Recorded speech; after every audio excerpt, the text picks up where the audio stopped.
Assalamualaikum warahmatullahi wabarakatuh. Kami dari kelompok 6 akan mempresentasikan presentasi mengenai unit 7 perkembangan efektif. Sebelum presentasinya dimulai, kami akan memperkenalkan diri kami masing-masing. Nama saya Regina Lydia Priyanti dengan NPM 20106310601115. Assalamualaikum warahmatullahi wabarakatuh. Nama saya Ridwan Fadli dengan NPM 20106310601118. Nama saya Renaldi Gabriel dengan NPM 20106310601116. Halo, perkenalkan nama saya Rian Gumilang Taufik dari kelompok 6. Halo, nama saya Rehan Ardito Putra Mulyo dengan nomor NPM 20106310601114. Baik, presentasi pertama yaitu materi mengenai perkembangan emosi akan dijelaskan oleh saya sendiri. Pengertian emosi. Emosi adalah perbuatan atau perilaku sehari-hari yang pada umumnya disertai oleh perasaan-perasaan tertentu seperti senang, gembira, cinta, marah, takut, cemas, dan benci. Jadi, perasaan-perasaan inilah yang disebut emosi. Pada saat terjadi emosi, seringkali terjadi perubahan-perubahan fisik antara lain reaksi elektris pada kulit, peredaran darah, denyut nadi atau jantung, pupil mata membesar, liur kering, bulu roma, pencernaan, otot, dan komposisi darah. Baik, materi berikutnya masih mengenai perkembangan emosi akan dijelaskan dan dilanjutkan oleh Raihan Ardito. Silakan Raihan. Karakteristik perkembangan emosi. Cinta atau kasih sayang. Faktor penting dalam kehidupan remaja adalah kapasitasnya untuk mencintai orang lain dan kebutuhannya untuk mendapatkan cinta dari orang lain. 2. Gembira. Rasa gembira akan dialami apabila segala sesuatunya berlangsung dengan baik dan para remaja akan mengalami kegembiraan jika ia diterima sebagai seorang sahabat atau bila ia jatuh cinta dan cintanya itu mendapat sambutan atau diterima oleh orang yang dicintai. 3. Kemarahan dan permusuhan. Rasa marah merupakan gejala yang penting di antara emosi-emosi yang memainkan peranan yang menonjol dalam perkembangan kepribadian. 4. Ketakutan dan kecemasan. Semua orang pasti merasa takut. Perasaan takut ini disebabkan karena adanya kejadian-kejadian mengancam atau membahayakan.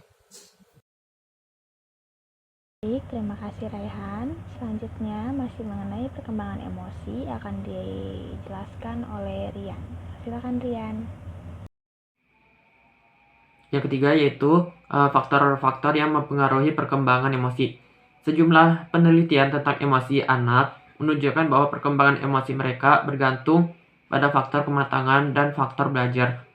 4. Perbedaan individual dalam perkembangan emosi.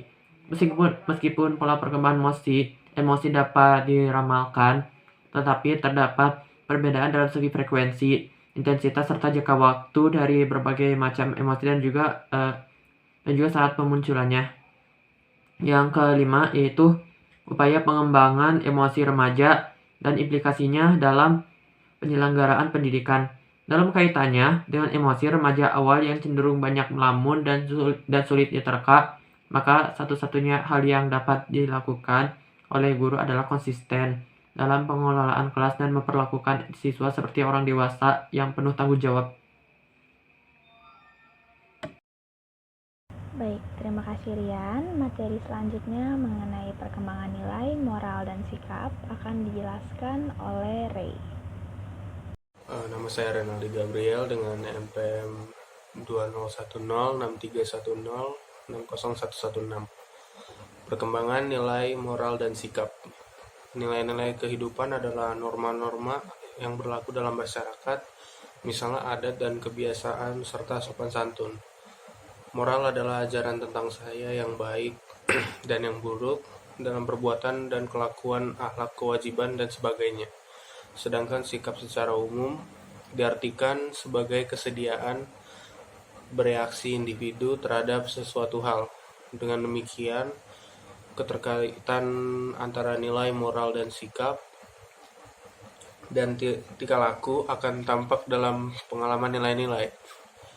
Dengan kata lain, nilai-nilai perlu dikenal terlebih dahulu, kemudian dihayati dan didorong oleh moral, baru akan terbentuk sikap tertentu terhadap nilai-nilai tersebut dan pada akhirnya terwujud tingkah laku sesuai dengan nilai-nilai dimaksud.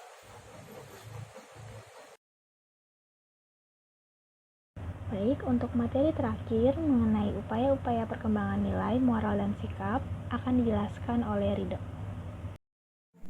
Upaya-upaya menciptakan perkembangan moral dan sikap.